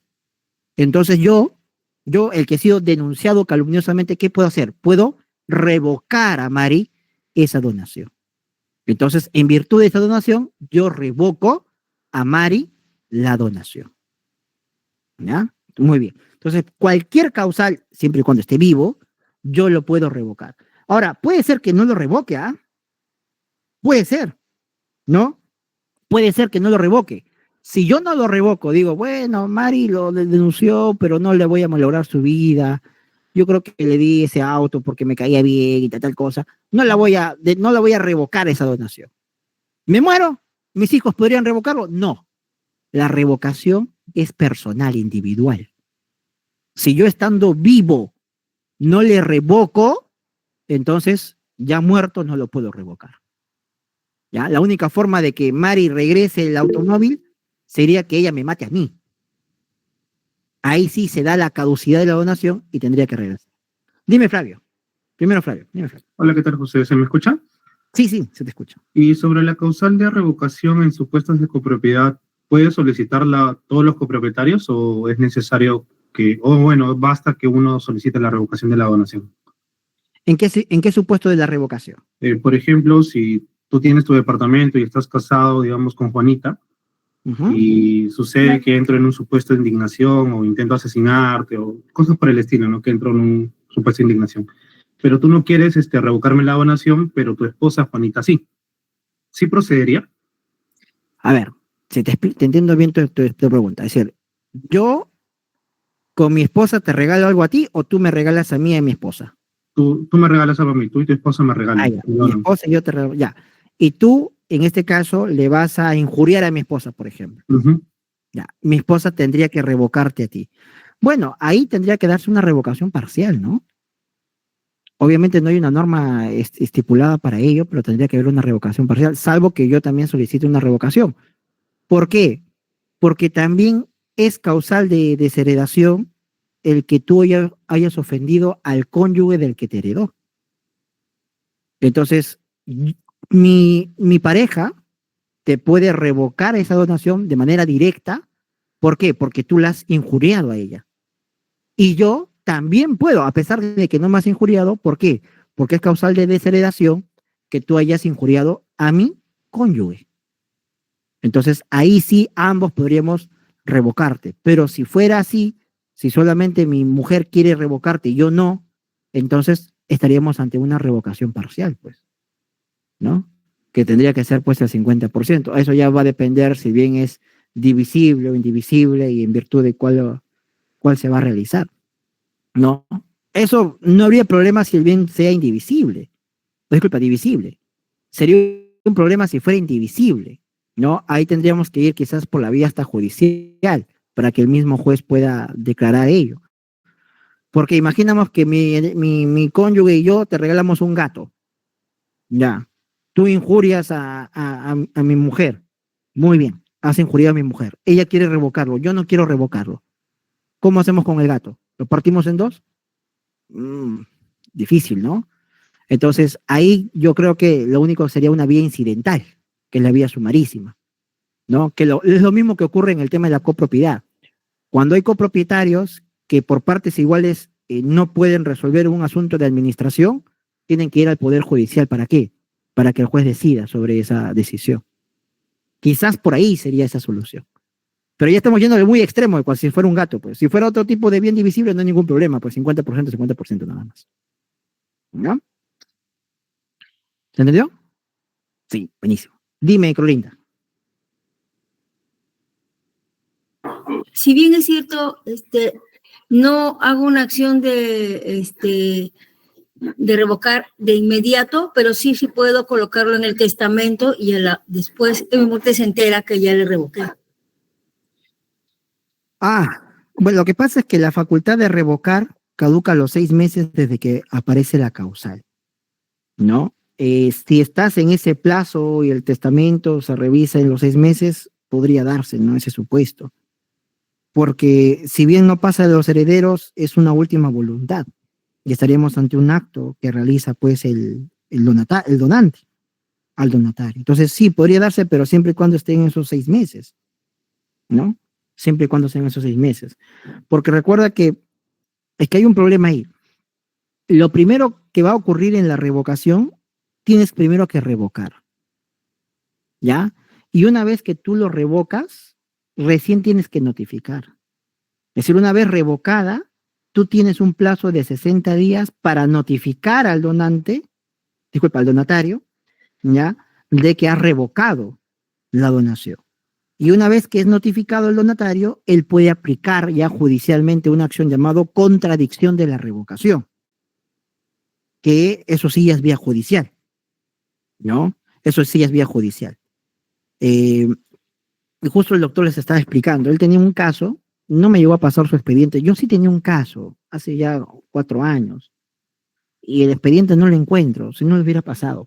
Un caso muy bonito que justo pasó esto, ¿no? Les explico. Una señora, hay que llamarle tía, ¿ya? Le digo tía no por ser mayor, sino tía porque era cuidada por su sobrina, ¿no? Una tía que era soltera, que no tenía hijos, pero vivía con su sobrina, y su sobrina la cuidaba, ¿no? Le daba sus comiditas y sus cositas y todo. Entonces la tía decide regalarle la casa, ¿ya? Hace una donación de la casa.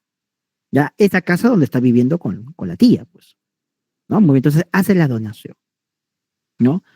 ¿Y qué había pasado? Pues la sobrina tuvo que irse un tiempo a España, no me acuerdo bien, creo que por una beca o por una, no sé qué cosa, se fue a España por un tiempo, o de vacaciones, creo. ¡Pum! Se fue. Pero cuando regresó la sobrina, la tía ya no estaba en la casa. Los hermanos, es decir, los tíos, se habían llevado a la tía. ¿Ya? Suena raro, ¿no? Se llevaron a la tía. Ya, ahora, ¿qué es lo que pasó? Lo que pasó es que la tía, ¿no? Ya con los hermanos, o sea, con los tíos, ¿no? Hacen la revocación, ¿ya? Mediante una escritura pública, hacen la revocación de la donación, ¿no? Recuerda que la revocación tiene que ser de la misma naturaleza que realizas la donación. Entonces, si la donación del bien inmueble era por escritura pública, entonces la revocación tiene que ser por escritura pública, ¿ya? Y para ello, lo que alegaba la tía, ¿no? Con los tíos, era que la sobrina la maltrataba, ¿no? Y ahí se pone, pues, en la demanda que la tía no podía caminar, que una vez que incluso se cayó en las escaleras, que la sobrina no la cuidaba, un montón de cosas. Incluso plantó denuncias, pues, ¿no? En la policía. Y con la revocación por escritura pública. Una vez que otorgó la revocación por escritura pública, ella recién le notifica a la sobrina. ¿Qué es lo que había pasado? Le había notificado en 70 días después. ¿Ya? 70 días después de haber hecho la revocación. Entonces le notifica 70 días después. ¿Ya? Creo que en primera instancia la chica no se da cuenta, no me acuerdo bien. Pero una vez que le notifican a la sobrina, la sobrina ahí recién puede iniciar un proceso judicial, que si no me recuerdo un proceso abreviado, que es la contradicción de la revocación. Es decir, y ojo, esto es importante, esto se vio, me acuerdo, en ese proceso. Miren, como la sobrina inicia el proceso judicial, ¿quién tiene la carga de la prueba? El que demanda, ¿sí o no? Todo aquel que alegue algo debe de probarlo. ¿Ya? Y me acuerdo que en primera instancia el juez dijo esto. A ver, la sobrina que solicitó judicialmente la contradicción de la revocación, ¿qué tiene que probar? Que ella no cometió esos actos que dice la tía. ¿No? Porque claro, la sobrina decía, no, pues, pero pruébalo, pues, decía, así como Alan, pues, pruébalo, pues, y ya sabe qué, ¿no? Decía ahí en su demanda, pruébalo, ¿no? ¿Y qué dijo la corte? No, ella no tiene que probar. Tú primero tienes que probar como demandante que tú no has cometido esos actos. Y ahí recién se da la inversión de la carga de la prueba para el que revocó, ¿no? Porque recuerden que el que inicia el proceso es el demandante, pues, ¿no? Entonces, claro, al final concluyó porque se superó los 60 días, ¿no? Y como superó los 60 días, si no se produce la revocación dentro de 60 días, ¿no? En este caso, pues no produce efectos. ¿Ya? Eso lo dice el artículo 1640. ¿Ya? Ahora, ojo, una vez que te notifican de la revocación de una donación, tú tienes ahí también un plazo para contradecir, que si no me recuerdo también es 60 días. Sí, 60 días. Comunicado tiene 60 días para aplicar la acción de contradicción de la revocación. ¿Ya? Creo que me alejé mucho de tu pregunta. No sé si por ahí va tu pregunta o me alejé mucho, creo. Sí, ya. Bueno, ya son rezagos de sueño, pues he estado todo el día trabajando, porque he estado de vacaciones y me han dejado un montón de trabajo. Entonces, bueno, ¿qué más puedo decir sobre la donación? A ver, ¿qué más en la donación? En la donación, ya la revocación ya sabemos. Creo que nada más. Quizás eso es lo más importante en la donación. Dime, Mari. No, primero, Cielo, dime Cielo. Hola, buenas noches. Quería preguntar porque, bueno, en el artículo 1637 habla de que la revocación de la donación se puede dar por causas de indignidad y de desheredación. Pero ¿podrías darnos algunos ejemplos de ellas para poder identificarlos mejor? Está en la ley. Vamos al artículo 667, si no me recuerdo. A ver si mi memoria me ayuda. Sí, el 667 son las causales de indignidad. Están ahí expresamente. Y en el artículo más adelante, eso sí, 700 y algo, eso sí, ya no me acuerdo ya. Vamos al el artículo, ¿dónde está? A ver si me ayuda alguien ahí. El de la desheredación, que es diferente, ¿ah? ¿Dónde está? Colación, indivisión, partición, cargas y deudas. Uy, me pasé, creo. No. 742. 740, gracias, ahí está. En el 742 regula la desheredación. Ya, muy bien. Mira, ya les adelanto esto, que todavía ustedes van a llevar sus sesiones. Hay una diferencia entre la indignidad y la desheredación. Para la revocación es lo mismo. Cualquiera de esas causales provoca la revocación de la donación, cualquiera. Ahora, si dejamos la donación y pasamos a una cuestión netamente testamentaria, ahí sí existe una gran diferencia entre la indignidad y la desheredación. La indignidad solamente es creada o solicitada por los sucesores. ¿Ya? La indignidad no es señalada por el causante, no, sino por sus sucesores. En cambio, la desheredación sí es realizada por el causante en su testamento. Esa es una gran diferencia que lo van a ver todavía el siguiente año. Pero para los contratos de donación es lo mismo. Las causales se aplican en la misma magnitud. ¿Ya? Entonces pueden usar el 667 o en su caso el 744, 45, 46 y los demás. ¿Ya? Todos menos el de la muerte, pues. Porque ya saben que si el donatario causa la muerte del donante, él no puede, en este caso, aplicar pues la revocación. Ahí tendría que darse la caducidad de la donación. ¿Ya? Ahí está, lo pueden revisar, no se preocupen. Es cuando, por ejemplo, falsifican un testamento, o el caso, principalmente es un tema de violencia, lo que se suele ver en poder judicial, ¿no? Cuando alguien violenta o alguien denuncia calumniosamente a otra. ¿Ya? Muy bien. ¿Quién más seguía? Mari. José, tengo una consulta respecto al artículo 1645 de la donación inoficiosa, en la cual menciona de que si las donaciones exceden la porción disponible en la herencia, se suprimen o reducen en cuanto al exceso de la fecha más reciente o a prorrata si fueran de la misma fecha. En este caso, es decir, si a lo largo de mi vida, por ejemplo, o del ejemplo que habías puesto, la persona realiza, no sé, 6 donaciones en un intervalo de 20 años o 10 años. En ese caso, los herederos solamente tomarían en cuenta el último bien donado por ser de la fecha más reciente.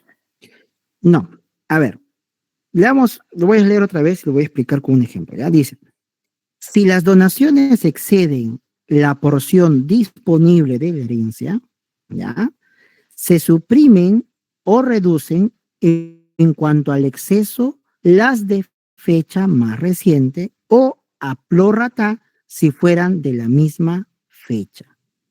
¿Qué nos quiere decir con esta norma?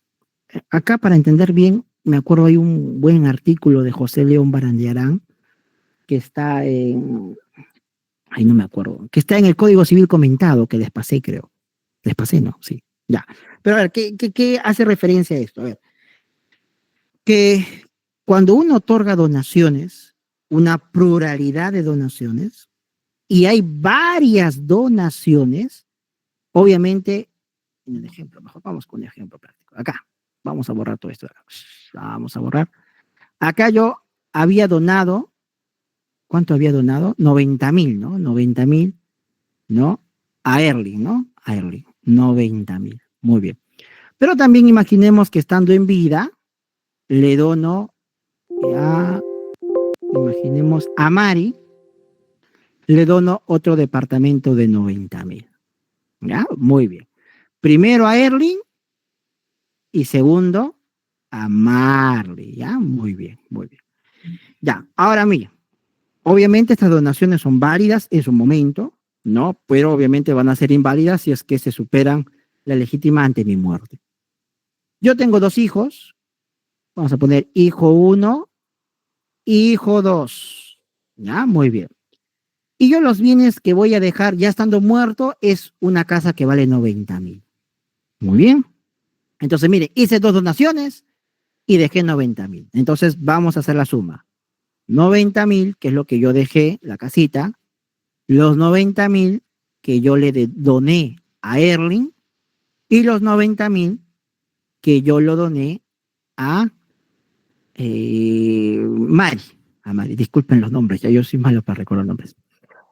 Entonces sumamos 9 más 9, 18, más 9, 27, ¿no? 270K. Sí, estoy bien, ¿no? ¿Sí? ¿Por qué nadie contesta? Sí, ahí ya. Bien. Ya. Entonces, 270K.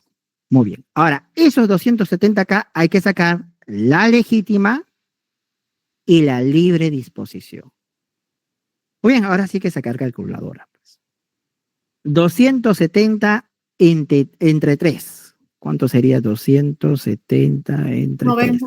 3? 90. Ah, mira, sale 90 exacto. Entonces, la libre disposición, ¿cuánto sería? Solo 90K. Muy bien. ¿Y cuánto sería entonces lo que ha quedado? Sería 180K. Muy bien. Muy bien, entonces solamente 90 no tiene que quedarse para las donaciones que hice estando en vida. Pero hay un problema. Yo le di 90 a Erling y le di 90 a Mari.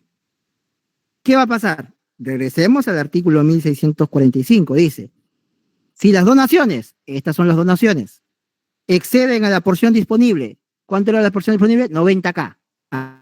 Acá exceden, sí exceden, muy bien. Se suprimen o reducen en cuanto al exceso las de fecha más reciente. Es decir, ¿cuál es más reciente? La de Marley. Este hay que suprimirlo. ¿Cuánto hay que suprimirlo? A 0. Se va a preferir a Erling. Es decir, mira, a Erling le he dado 90K y a Marley 90K. ¿Qué nos dice? Hay que suprimir estas donaciones. Pero ¿cuál hay que suprimir? La que sean más reciente. ¿Cuál es la más reciente? La de Marley hay que reducirlo. ¿A cuánto? Obviamente a la parte de la libre disposición. ¿Cuánto es la libre disposición? 90. 90 menos 90, 0. Entonces Marley se queda con cerito y Marley tendría que devolver esos 90 acá. Ahora, ¿qué hubiera pasado? ¿Qué hubiera pasado? Vamos a poner un ejemplo. Olvídense de los números anteriores, ¿ya? Pero vamos a borrar esto de acá un ratito. Vamos a imaginar que no hubiera sido 90, sino 100K. ¿Ya? Si hubiera sido 100K. Entonces, si la libre disposición era 90K, como Marley fue la última, ¿qué tendría que devolver? 90K. Y lo que sobra, que son 10K, se queda Marley. ¿Ah? ¿A quién se le va a quitar? Al último que se le donó. Y si dice la norma, oye, pero si los doné a los dos al mismo tiempo, ahí sí en partes iguales. En partes iguales. Pero si no le doné en el mismo tiempo, como es en el ejemplo, ¿a quién lo voy a mochar? Al último lo voy a mochar. A Marley. ¿Ya? ¿Se entendió? ¿Sí? Sí, José. Buenísimo, se entendió. Buenísimo. Uy, hoy sería una buena pregunta en el examen. Sería buenísimo. Buenísimo. Especialmente para los que no asisten a clase. Profesor. Dime, Alberto. Sí, buenas noches. ¿Qué relación o concordancia tendría este artículo que acaba de comentar y poner el ejemplo, ¿no? Sobre la donación inoficiosa del 1645 con el 1629 sobre los límites de la donación, que está, creo, en el mismo sentido. Sí, ¿okay? Están muy relacionados. ¿Por qué? Porque mira, esta suma que he hecho aquí, lo he hecho cuando yo me muero. Estas donaciones que están en vida, ya, estas donaciones, vamos a borrar esto, que estas donaciones, esta originalmente era 90, ¿ya? Estas donaciones que está en vida, mientras estoy en vida, mis hijos no me pueden decir nada. Ahí aplicamos 1629. Nada me pueden decir. ¿Ya? Nada. Pero cuando yo me muero, ahí es recién donde se va a hacer esta suma. Porque cuando yo morí, dejé una casita que vale 90 a mis hijos, pero estando en vida dejé ¿cuánto? Una donación a Erling y una donación a Mari. Mari es, ¿no? Sí, Mari. Entonces, ahí se hace la suma, se saca la legítima y ya se hace el descuento, que es el 1645. No sé si se entendió. Clorinda, dime. ¿Y qué pasa si es que el donatario dispone del bien antes del fallecimiento? Ya. Ahí tiene que devolver simplemente el valor del bien.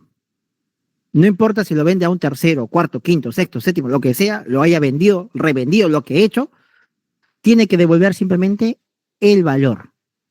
Eso es lo mismo que lo que pasa, el próximo año lo van a ver en temas hereditarios. A veces uno de los hijos se queda, por ejemplo, con más herencia, y el otro hijo recién se pone las pilas 10 años después. Y ya el otro hijo a veces vende la casa, ¿no? Que el otro tuvo que haber recibido por herencia. Entonces, como ya lo vendió, no puede hacer nada. Tendría que cosa que el heredero que se quedó con esa casa pagarle un valor similar a su herencia. Lo mismo pasa acá, ¿no? Si ya esos 90K, esa casa de 90K ya fue vendida a otra persona, pues simplemente Marley tendría que cosa que devolver esos 90K. ¿Por qué se afecta esto? Porque son donaciones. Son donaciones. Si fuera compra-venta no se aplica esto. ¿Ya? Y recuerden que las donaciones solamente sufre ventajas una de las partes. Y toda ventaja es obviamente lícita siempre y cuando no perjudique normas imperativas. Y justo la legítima es una norma imperativa. Por eso, esa libre disposición es limitada por esta norma imperativa. ¿Ya? Muy bien, chicos. ¿Alguna otra dudita? ¿No? ¿Ninguna? Sí, Dime, profesor. dime, Alberto. Sí, quería hacerle una consulta respecto a el examen de mañana. El profesor, en las clases con respecto a donación, hizo una referencia muy importante respecto a una sentencia del Tribunal Constitucional, no sé si lo han tocado, porque ahí modificaba de alguna manera, es decir, lo que está establecido en la donación para que sea perfeccionado requiere la escritura pública.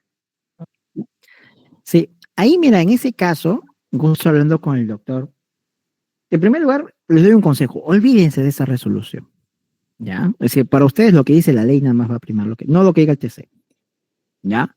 Ahora, lo que pasa es que en esa resolución no es que se aplica a todos los casos. Si leemos bien, esa resolución se aplica de manera excepcional cuando se cumple un montón de circunstancias.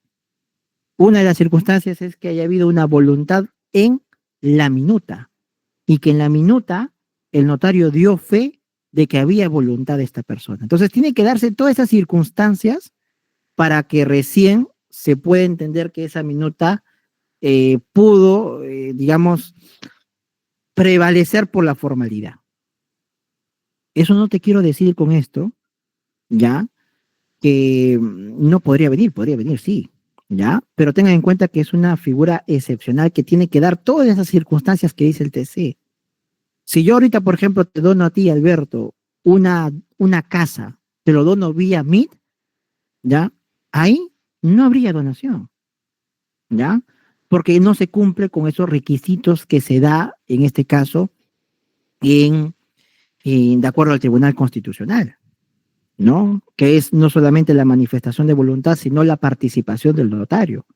Tengan en cuenta que procede el TC porque el notario participa ahí en la minuta, dando fe de las actitudes, o ¿cómo se llama eso? Actividades cognitivas de esta persona que ya era mayor de 80 años.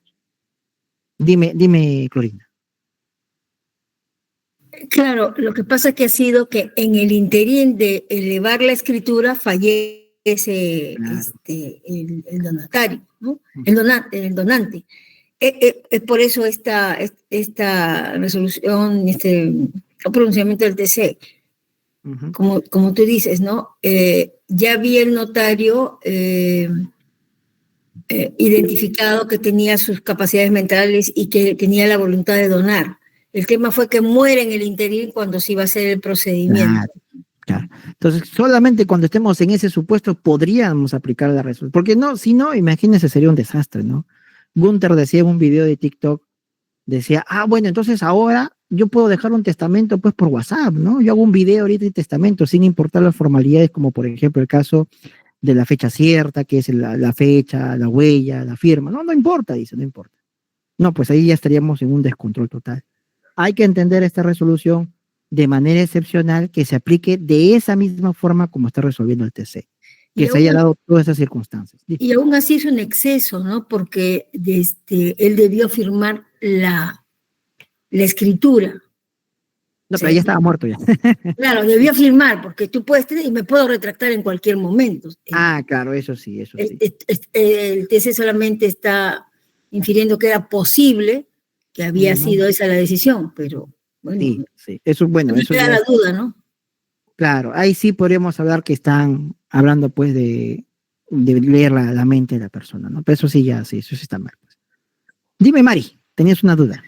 Sí, José, una última cosita. En relación a la respuesta que me mencionaste desde la expectativa, ¿eso es opinión tuya, cierto? ¿O Sí, había algo de respaldo? No, opinión netamente mía, ¿no?